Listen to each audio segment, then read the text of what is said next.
आज का मनन भजन 99 है, शाम 99 फॉर आवर मेडिटेशन टुडे, और हमने इसको पढ़ा है और इसके टाइटल के रूप में है परमेश्वर की ओर ताकते हुए, लुकिंग अनटू गॉड, परमेश्वर की ओर ताकते हुए।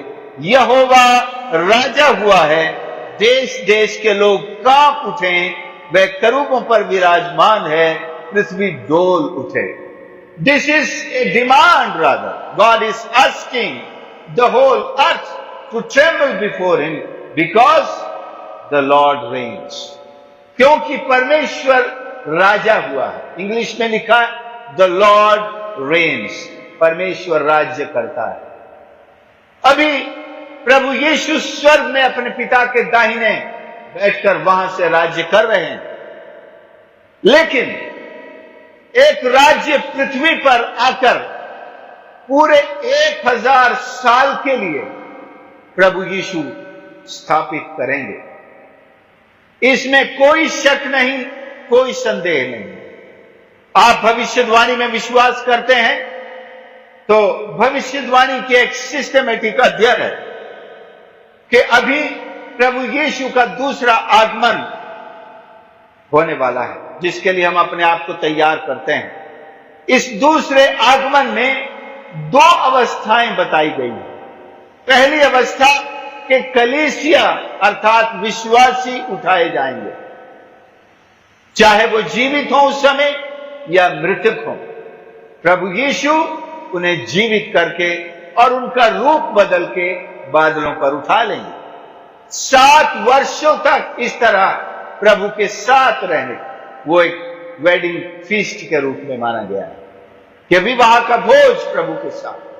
फिर 7 वर्ष के पश्चात यरूशलेम में जैतून पहाड़ के ऊपर प्रभु यीशु उतरेंगे और पहाड़ 2 टुकड़े हो जाएगा, और वो भी भविष्यवाणी की गई है यकरिया 14 अध्याय में। और वहां से फिर अपनी कलीसिया के साथ 1000 वर्षों तक राज करेंगे, शैतान को बांधकर अथाह मतलब जिसका कोई पैंदा नहीं है, ऐसे खड्ड में या कुंड में डाल दिया जाएगा चैन से 1000 साल के लिए। 1000 साल का राज्य खत्म होने के बाद फिर उसको थोड़े समय के लिए छोड़ा जाएगा और वो सारी दुनिया की जातियों को लिखा है भरमाने के लिए जाएगा और सब उसके बहकावे में आ जाएंगे और सारी जातियां यरूशलेम की दुश्मन, जातियों का मतलब है राष्ट्र, all Nations of the world will have an enmity against Israel and Jerusalem. आज भी है, बहुत सारे लोग बर्दाश्त नहीं करते हैं और कहते रहते हैं कि हम तो 3 मिनट में खत्म कर दें, कोई कहता है 15 मिनट में खत्म कर देंगे, पूरा देश दुनिया के नक्शे से मिटा देंगे। और ऐसे प्रयास होते रहे हैं, हो रहे हैं, और एक अंतिम प्रयास फिर से होगा और प्रभु यीशु स्वयं अपने हाथ में वो लड़ाई संभालेंगे और अपने मुंह की तलवार से इन सारी जातियों को, मुंह की तलवार का मतलब वचन है, वचन से कहने, और ये मिलियंस एंड मिलियंस यानी कि अरबों की संख्या में जो दुनिया भर की सेनाएं इजराइल के चारों ओर इकट्ठा हो जाएंगी और दुनिया भर के आधुनिक हथियार और परमाणु बम भी लाद कर लोग वहां पहुंच जाएंगे। दुनिया के अंदर एकता देखिए आप, जबरदस्त एकता होगी शैतान के बहकावे में आकर के, कि एक छोटे से देश को समाप्त करने के लिए अपने होशंगाबाद से थोड़ा बड़ा है इजराइल, ज्यादा बड़ा भी नहीं, भोपाल के पूरे इलाके को गांव खेड़े सब मिला लें तो इतना बड़ा है। आखिर दुनिया को क्या तकलीफ है? शैतान के बहकावे में आकर के चढ़ाई करते हैं और हर में गिदोन की एक तराई है जो लड़ाई के लिए फेमस एक मैदान है।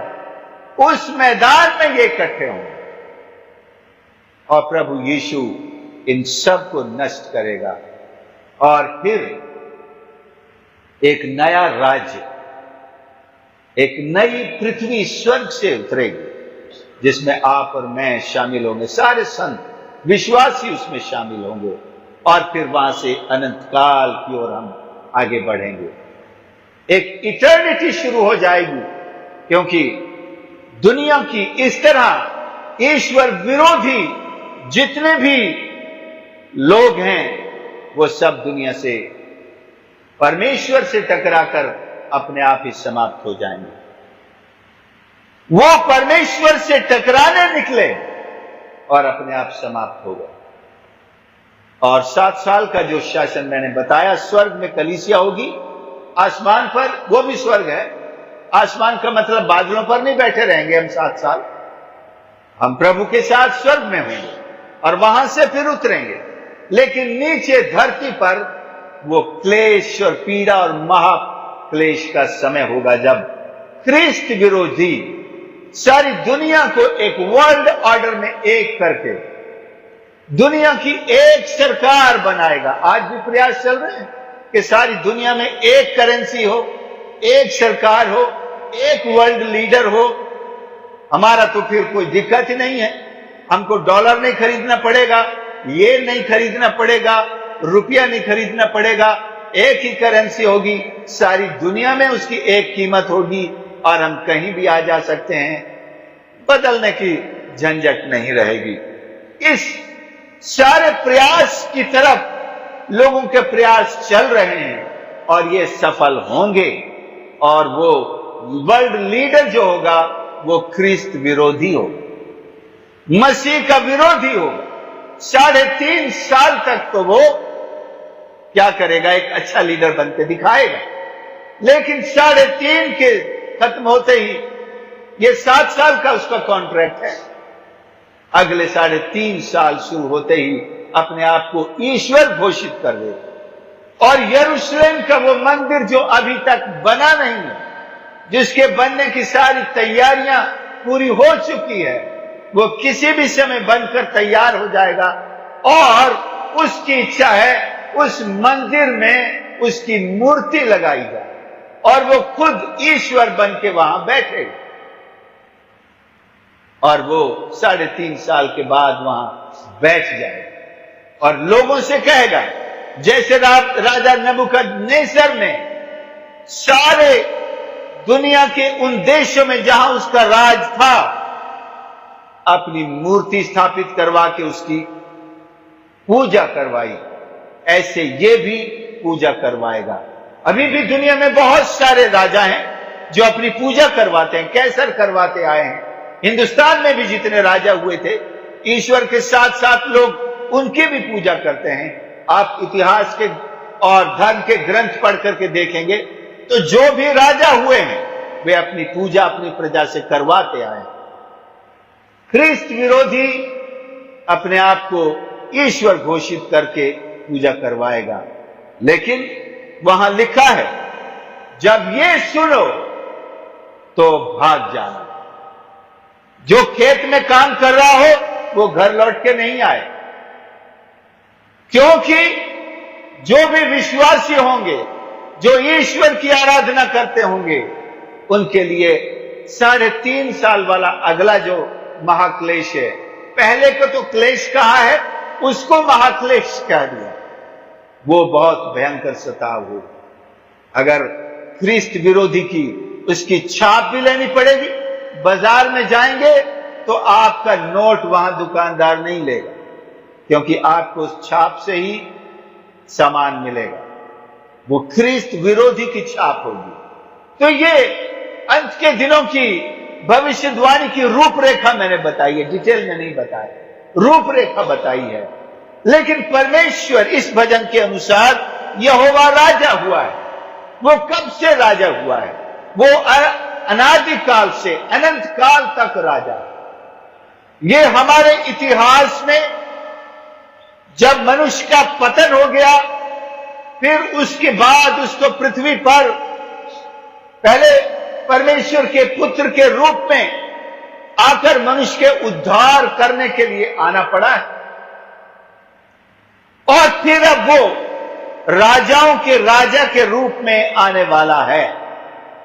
Now the second time the lord Jesus is coming as king of kings and lord of lords. So ये बात हम ध्यान रखें कि परमेश्वर हमेशा दुनिया पर राज करता है। There has never been a time when God's throne is empty. ऐसा कोई समय दुनिया में नहीं रहा जब परमेश्वर सिंहासन पे नहीं था। आपको और मुझको दिखाई ना दे, ये अलग बात है। हमारी आंखें धुंधली हो जाती हैं कभी कभी, हमको कई बार कुछ सामने होते हुए दिखाई नहीं देता है। एक व्यक्ति को प्रभु यीशु ने चंगा किया और उससे पूछा क्या दिखाई देता है, तो उसने, लोग जो थे उसको पेड़ों की तरह चलते हुए दिखाई दे रहे थे, लोग पेड़ों की तरह दिखाई दे रहे। तो ये हमारे दृष्टि का भ्रम, दृष्टि की प्रॉब्लम है, लेकिन परमेश्वर हमेशा से हमेशा तक है। त्रिएक परमेश्वर हमेशा से हमेशा तक है। तो इस भजन में 4 चीजें आपको पढ़ने को खासकर मिलती हैं। वह परमेश्वर पर भरोसा, परमेश्वर की आराधना और परमेश्वर का नाम। God, trust in God, worship of God and God's name. 1 से 3 तक हम पढ़ें तो वहां पाते हैं, यहोवा राजा हुआ है, देश देश के लोग कांप उठें, वह करूबों पर विराजमान है, पृथ्वी डोल उठे। यहोवा सिय्योन में महान, वह देश देश के लोगों के ऊपर प्रधान है। वह तेरे महान और भय योग्य नाम का धन्यवाद करें, वह तो पवित्र है। ये 3 पद हमारी दृष्टि को स्वर्ग की तरफ खींचते हैं। परमेश्वर कहां विराजमान है, हमारी आंखें उस तरफ लगें। ये एक यहां पर इनडायरेक्ट कॉल है, समझो, अप्रत्यक्ष रूप से एक आह्वान है कि look to heaven, look to the throne of God where he is sitting, और in simple words look up, ऊपर की ओर देखो। राजा दाऊद भी कहता है भजन 123-24 में, मैं अपनी आंखें पर्वतों की ओर लगाऊंगा, मेरी सहायता कहां से आती है, यहोवा से आती है। तो यहोवा कहां विराजमान है, पर्वतों पर। तो पर्वतों का मतलब नहीं कि हम हिंदुस्तान के पहाड़ों में ढूंढने निकल पड़े। वैसे किसी न किसी ईश्वर ने पहाड़ पे कब्जा किया हुआ है, लेकिन हमारा परमेश्वर का मतलब यहां पर स्वर्ग की ओर है, आत्मिक एक पहाड़ है, सिय्योन पर्वत पर वो विराजमान है। शैतान को भी उस पहाड़ से बड़ी जेलसी हुई थी, उसने कहा था मैं अपना सिंहासन उस पर्वत पर लगाऊंगा। तो एक पर्वत दिखाई देता है जिस पर जीवित परमेश्वर विराजमान है, और सारे देवताओं की नजरें पहाड़ों पर हैं, वो वहां अपना सिंहासन लगाना चाहते हैं। इंडिया में भी देखते हैं कि बड़े बड़े मंदिर पहाड़ों के ऊपर हैं, राजा लोग भी पहाड़ पसंद करते हैं, उनके किले भी पहाड़ों के ऊपर हैं। तो कई इसके कारण हैं, आज उनमें हम नहीं जाएंगे। सो लुक अप, कि परमेश्वर जो है कहां विराजमान है, सबसे ऊंचे पर विराजमान। लेकिन पहाड़ का मतलब यह नहीं है कि परमेश्वर आम लोगों से दूर हो गया। कई बार पहाड़ की चढ़ाई कुछ लोग टाल देते हैं, भैया अब हमसे नहीं चढ़ते बनते। मैं बहुत से पहाड़ों पर चढ़ चुका हूं, बचपन में ही बहुत शौक था, और लेकिन एक उम्र आती है जब आप पहाड़ पर नहीं चढ़ सकते। मतलब क्या है इसका, कि क्या परमेश्वर पहाड़ पर है तो मुझसे दूर हो गया, मैं उस तक नहीं जा सकता। ये आत्मिक शब्दावली है कि परमेश्वर ऊंचे पर विराजमान है और हम पवित्रता के साथ शोभायमान होकर उसके करीब जा सकते हैं। एक पापी से पहाड़ तो क्या, वो बहुत ही ज्यादा दूर है, लेकिन जब पापी कोई तौबा करता है वो बचे के, जब कोई पापी तौबा करता है वो परमेश्वर के बिल्कुल नजदीक पहुंच सकता है। So look up to God's nature, परमेश्वर की प्रकृति को देखिए, करूबों पर विराजमान और पृथ्वी के भी ऊपर दिखाई देता है, सारी सृष्टि के ऊपर है। दूसरी चीज इसमें है, परमेश्वर का नाम भय योग्य है, सर्व,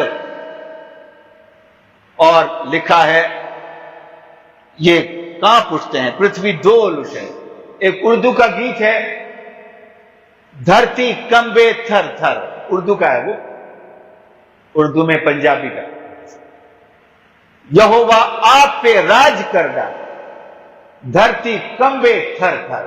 जब परमेश्वर राज करता है तो पृथ्वी कांपने लगती है, लेकिन कांपना ये एक सम्मान की बात है, ऐसा डर जिसमें परमेश्वर के प्रति सम्मान है। बहुत से लोग आप देखेंगे आराधना में बिल्कुल कांपने लगते हैं।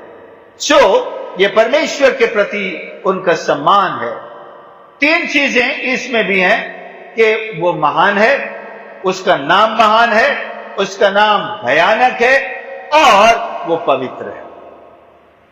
परमेश्वर राज करता है, उसका नाम महान है, उसका नाम पवित्र है, और सारी पृथ्वी, पृथ्वी का मतलब सिर्फ मिट्टी और ये इन चीजों से नहीं है, नेचर से नहीं है, रहने वाले मनुष्य, क्या जानवर, सबको एक बुलाहट है कि वो परमेश्वर के सामने उसकी आराधना करें और दीनता के साथ उसके सामने आए। दूसरी चीज है, 6 से 8 पदों में हम जानते हैं, ये ऊपर देखना और पीछे देखना। यहां पर उसके याजकों में मूसा, हारून और प्रार्थना करने वालों में शमूएल। ये हिस्ट्री में एक लुक बैक है।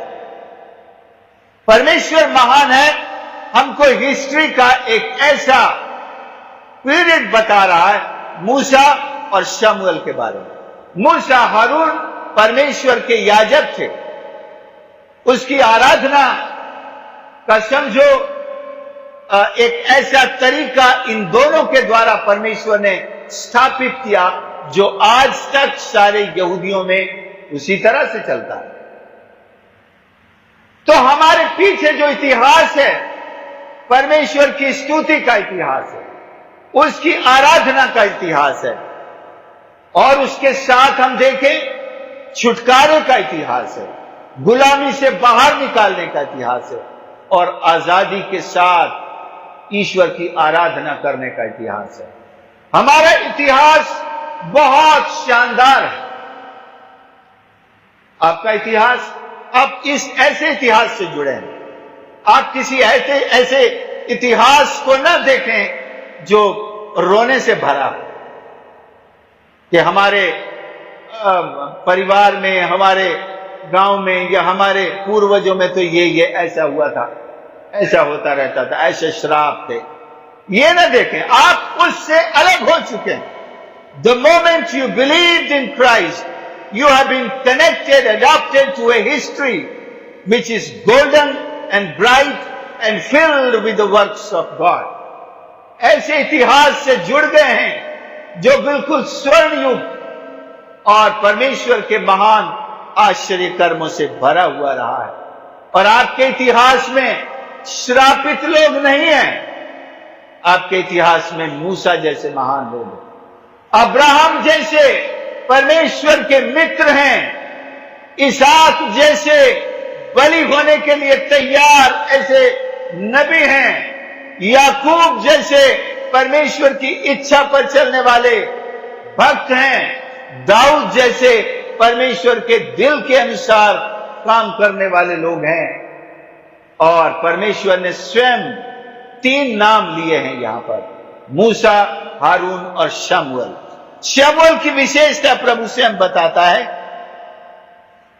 जो प्रार्थना करने वालों में से शमूएल यहोवा को पुकारते थे और वो उनकी सुन लेता था। शमूएल के बारे में सारे लोग जानते थे कि परमेश्वर उसकी प्रार्थना सुनता है। कितने लोग आपके बारे में सोचते हैं कि आपकी प्रार्थना परमेश्वर सुनता है? लेकिन शमूएल के बारे में पक्का है, उसकी प्रार्थना प्रभु सुनता है। और ये गवाही स्वयं परमेश्वर दे रहा है।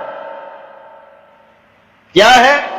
प्रार्थना करने वालों में से शमूएल, करने वालों में से, इसका मतलब एक नाम। और भी थे जिनकी प्रार्थना सुनता था।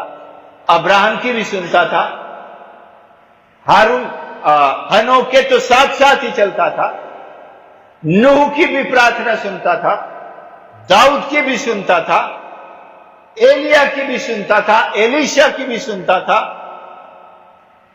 यशाया की भी सुनता था। और शमूएल का नाम खास करके लिया।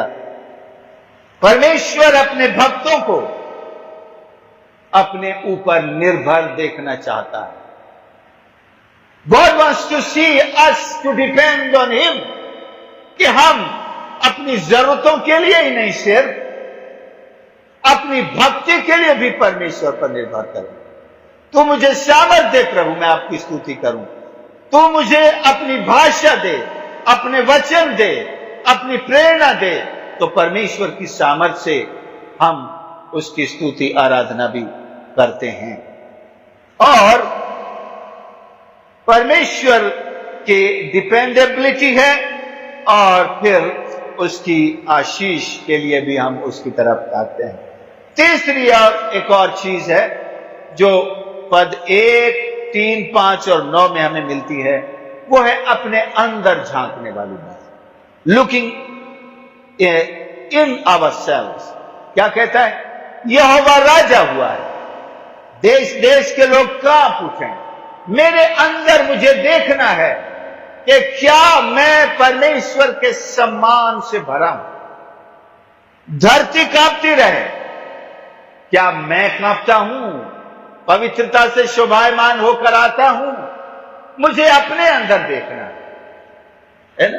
यहोवा राजा हुआ, क्या यहोवा मेरे अंदर राज करता है?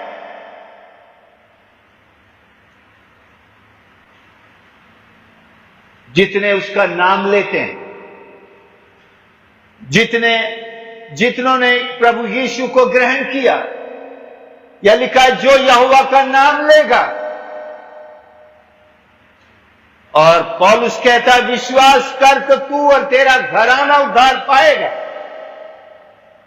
तो हम कैसे यीशु के हो जाते हैं? हम कैसे स्वर्ग के राजा को अपने हृदय में सिंहासन पर बैठाते हैं? उसका नाम लेने से। राजस्थान में जाते हैं, जब खाना बनता है तो किसी को बोला आ भाई खाना खा लो, बोला मैं अब ये नहीं खाता, मतलब वो मीट मटन से नहीं खाता। क्यों भाई? मैं नाम लेके आया। तो वहां लोग नाम लेके आते हैं, मतलब गुरु का नाम लेके आते हैं, और मांस, मछली, दारू, बीड़ी, सिगरेट पीना बंद कर दे। जो नाम लेता है वो ये नहीं खाता है। तो भाई पूछते हैं ये नाम लेना क्या है? भाई गुरु एक मंत्र देते हैं और हम उसको जो है मान लेते हैं और फिर नाम ले लिया होगा। बाइबल प्रभु यीशु का नाम लेना सिखाती है। जो यहोवा का नाम लेगा, जो प्रभु यीशु के नाम पर विश्वास करेगा, उसने कहा मैं भीतर आकर उसके साथ और वो मेरे साथ भोजन करे।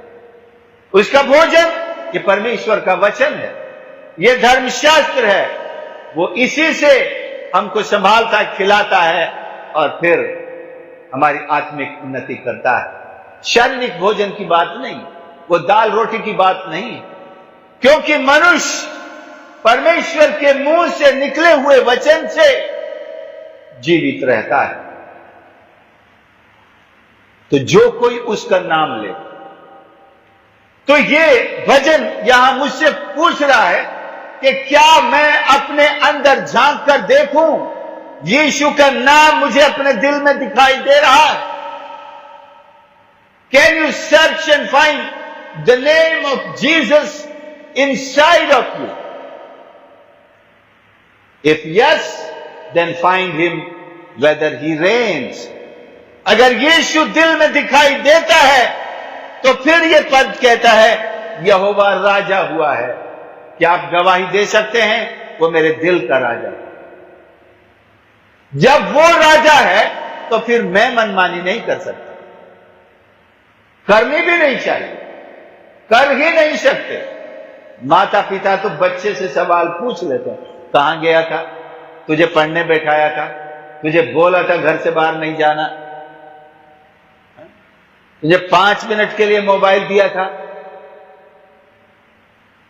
उसको हर बात का पालन करना है, आज्ञा पालन करना है। नहीं है तो मतलब बाप का डर उस दिल में नहीं है। डर नहीं है तो मतलब आपका राज उस दिल में नहीं है, आपका डिसिप्लिन उस जिंदगी में नहीं है। इसी तरह यदि हम अपनी इच्छा पर चलेंगे, मनमानी करेंगे और फिर खड़े होकर गवाही देंगे प्रभु यीशु मेरा प्रभु है, मेरा उद्धार करता है, मेरा राजा, अगर प्रभु है तो फिर आज्ञा पालन होना चाहिए। ये भजन कहता है यहोवा राजा हुआ है। राजा हुआ है तो सारी सृष्टि के साथ क्या मेरे दिल में मैं उसके प्रति समर्पित हूं, मैं उसकी आज्ञाओं का पालन करता हूं, मैं अपने राजा से प्रेम करता हूं या संसार से प्रेम करता हूं या संसार की चीजों से प्रेम करता हूं? राजा को आपका प्रेम भी चाहिए। This king's demands our full love. 4 का 6 व्यवस्था विवरण निकालें। इस राजा का जो डिमांड है, एक ही आज्ञा ऐसी है जिसको प्रभु यीशु ने भी सबसे बड़ी आज्ञा कहा है।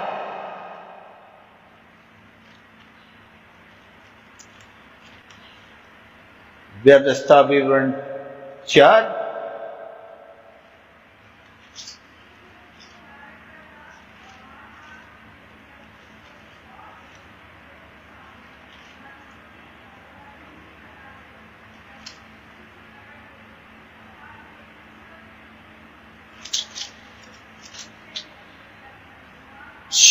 6 का 4। हे इस्राएल सुन, यहोवा हमारा परमेश्वर है, यहोवा एक ही है। फिर 5, तू अपने परमेश्वर यहोवा से अपने सारे मन, with all your heart and mind, सारे जीव, सारे प्राण से, जीव और सारी शक्ति से के साथ प्रेम रखना। परमेश्वर हमारे प्रेम की मांग करता है और वो दूसरे किसी को इसमें शरीक या साझेदार नहीं बनाना चाहता। 50-50, आधा प्रेम प्रभु आपको करूंगा और आधा इस दुनिया में बांटूंगा। वो एक गीत सुनते थे हम बचपन में, एक दिल के टुकड़े 1000 हुए, कोई यहां गिरा कोई वहां। ऐसा नहीं चलता। परमेश्वर अगर दिल के टुकड़े भी हो जाएं तो सारे के सारे उसको चाहिए। You cannot share one piece of your heart with the world or people of the world or problems of the world or anybody, and the rest of the heart give to God. परमेश्वर को सारा पूरा दिल चाहिए। Love the Lord your God with all your heart, मतलब सारी भावनाएं, all emotions. Heart का मतलब है it's a bundle of emotions. तो सारी भावनाएं परमेश्वर को शामिल हों, इसमें हमारा फेथ भी है, इसमें हमारा जो विश्वास वचन है, अंगीकार हमारे हृदय में होता है। सारा जीव मतलब जो सोल है, प्राण है, वो भी, और शक्ति, अपनी शक्ति को भी पवित्र करना है। यहां पर सिर्फ आत्मिक शक्ति की बात नहीं है कि प्रभु मुझे सामर्थ दीजिए तो मैं आपसे प्रेम करूंगा। ये फिजिकल स्ट्रेंथ से बात है, with all your heart, with all your soul and with all your strength. ये शारीरिक बल की भी बात है। आप देखिए हिंदुस्तान में जितने ईश्वर की भक्ति करना चाहते हैं वो घर परिवार छोड़ के साधु बन जाते हैं, शादी भी नहीं करेंगे, दुनिया के कामों में भी अपनी शक्ति खर्च नहीं करेंगे। भाई हल चला के आएंगे, नौकरी करके आएंगे, ड्यूटी करके आएंगे और थके आएंगे, फिर दीवार से चिपक कर बैठेंगे, आराम भी कर रहे हैं और प्रार्थना भी कर रहे हैं। यह प्रार्थना का समय। They give their best strength of the day to God.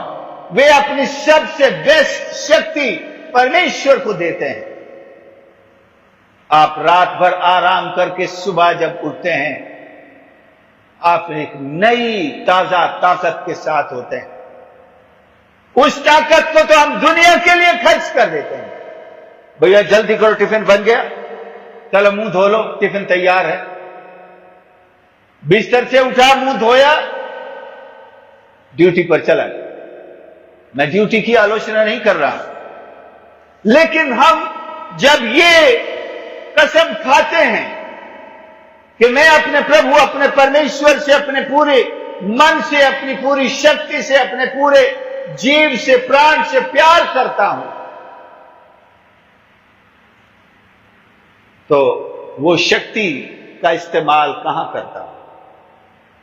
या धन से बचा हुआ ऑफरिंग है, महीने भर जो खर्च हो गया, जो बच गया, वो ऑफरिंग में है। So let us take out the best for God, whether offerings, whether our strength, even our emotions.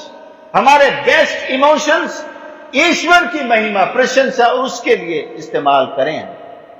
सो ये है, जब हम कहते हैं कि यहोवा राजा हुआ है, तो राजा को सबसे बेस्ट चाहिए। He is your best savior, best lover of your soul. आपके आत्मा का सबसे उत्तम प्रेमी वही है। अगर अपने इस प्रेमी के उत्तमता को समझना है तो श्रेष्ठ गीत की किताब समझनी होगी। इस प्रेमी को, प्रभु यीशु को अगर सही रूप में समझना है तो श्रेष्ठ गीत की किताब को भी, उसके अर्थ को सही रूप से समझकर हम जाने इसको। तो यहोवा राजा हुआ है, मेरे भावनाओं पर भी उसका अधिकार है, मेरी शक्ति पर उसका अधिकार है, मेरे धन पर उसका अधिकार है, मेरे समय पर उसका अधिकार है, मेरी भक्ति पर अकेले उसी का अधिकार है। उसका अधिकार अगर है तो मैं होठों से कह सकता हूं यहोवा राजा हुआ है। नहीं तो ये एक टेप चलाने के जैसा है। जैसे टेप चल रहा है, गाना गा रहा है, उसी तरह हम भी कई बार टेप बन जाते हैं, स्टीरियो टाइप ऑफ पीपल। लेकिन आज परमेश्वर का वचन हमसे ये आह्वान करता है कि हम अपने अंदर देखें कि वो महान भययोग्य परमेश्वर क्या मेरे अंदर भी पवित्र महान है। मेरा भी राजा है। 3 पद और 5 पद में कहते हमारे परमेश्वर यहोवा को सराहो। जब मैं अपने अंदर देखता हूं तो क्या मैं उसे सराहता हूं? उसके चरणों की चौकी के सामने दंडवत करो, क्या मैं उसे दंडवत करता हूं? क्या मैं उसे पवित्र मानता हूं? सो ये जब मैं अपने अंदर देखूं तो इन चीजों की तलाश करूं। क्या मैंने प्रभु को पवित्र जाना है। पवित्र जानने का मतलब है मेरा जीवन उसके सामने पवित्रता के साथ जी। बाइबल में लिखा है पवित्रता से शोभायमान होकर उसकी आराधना करो, उसके सम्मुख आओ। तो ये पवित्रता कहां मिलेगी? केवल 4 बाल्टी से नहाकर चर्च चले आए, इससे पवित्रता नहीं आती।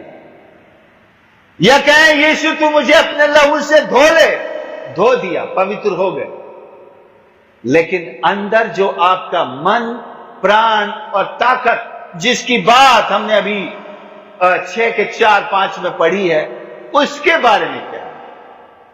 यदि अपने मन को नहीं धोया, अपने संपूर्ण शक्ति को समर्पित नहीं किया, अपने हृदय की हर एक भावना को समर्पित नहीं किया, तो हमने उसके लहू से धुलकर भी उसको कोई फायदा नहीं दिया। 5 और पद 9, हमारे परमेश्वर यहोवा को सराहो, उसके पवित्र पर्वत पर दंडवत करो, क्योंकि हमारा परमेश्वर यहोवा पवित्र है। वो सराहना मांगता है, वो प्रशंसा मांगता है। मतलब है कि हम चुप ना रहें।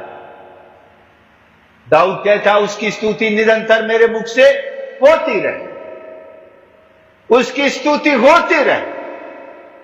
मैंने अक्सर आपको बताया, एक पादरी साहब दिल्ली में, उनके मुंह से हर समय शुक्र हो निकलता रहता था, शुक्र हो। उनके मरने के बाद चर्च वालों ने स्टेज के सामने एक पत्थर लगाया, उस पर लिख दिया शुक्र हो।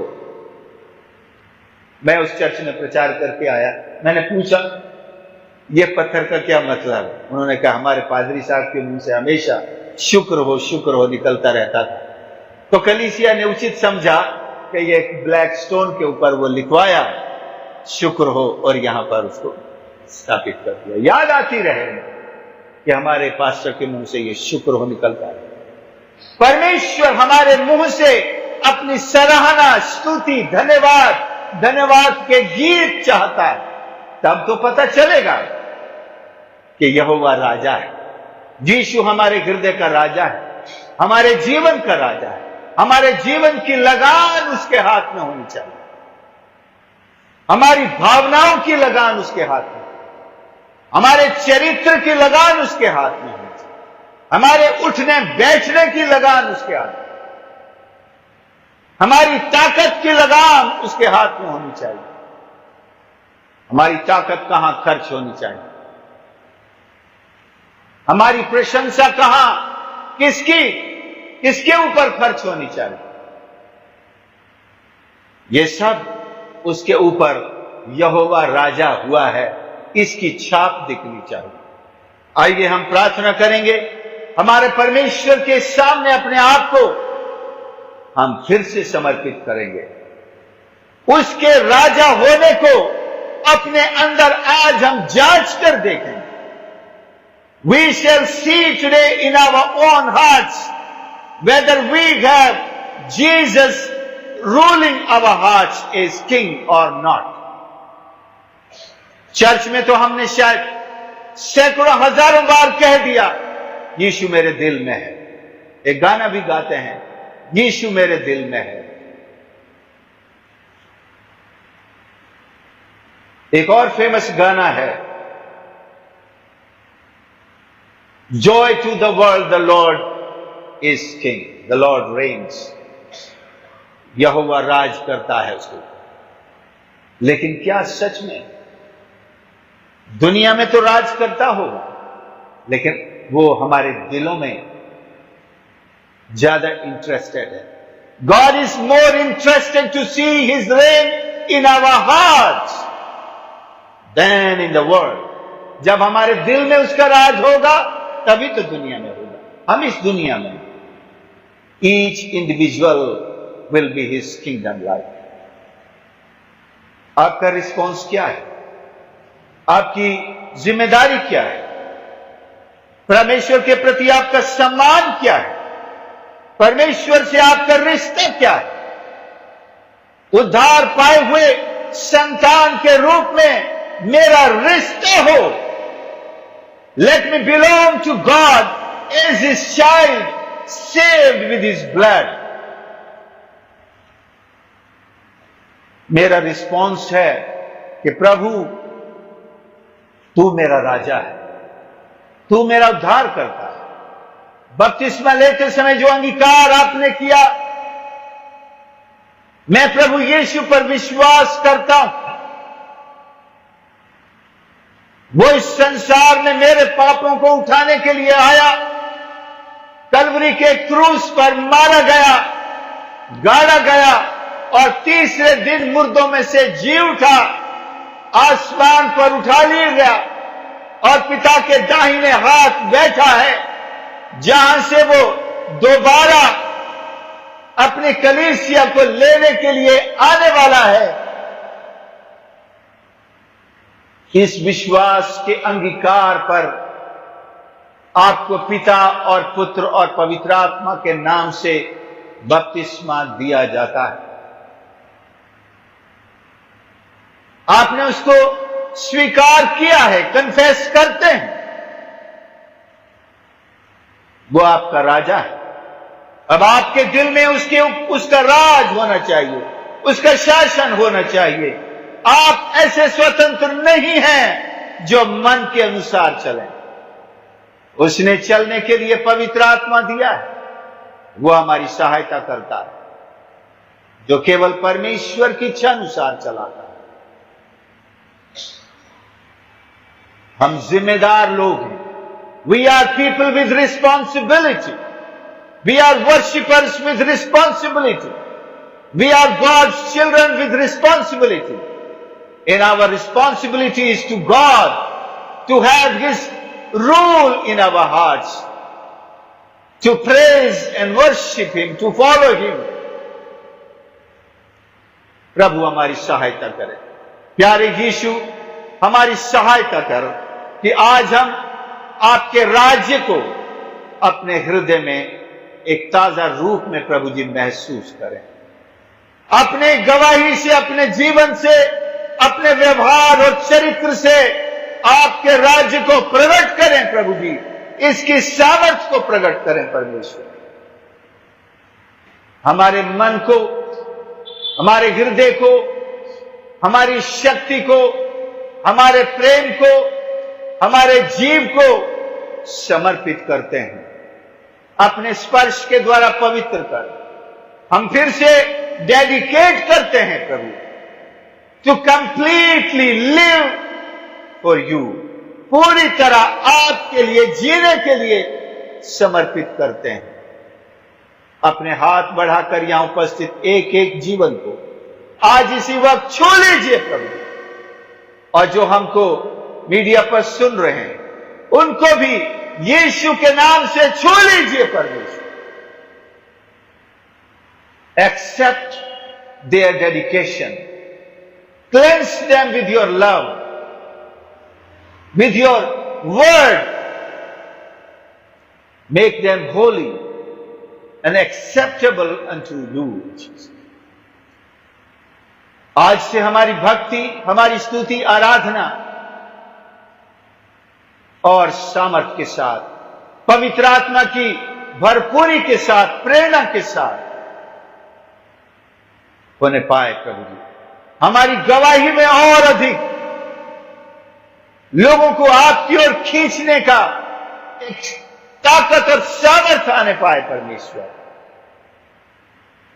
और लोग हमारी गवाही के द्वारा आपकी सामर्थ्य को हमारे जीवन में देखें, आपके चरित्र को हमारे जीवन में चलता फिरता देखें प्रभु।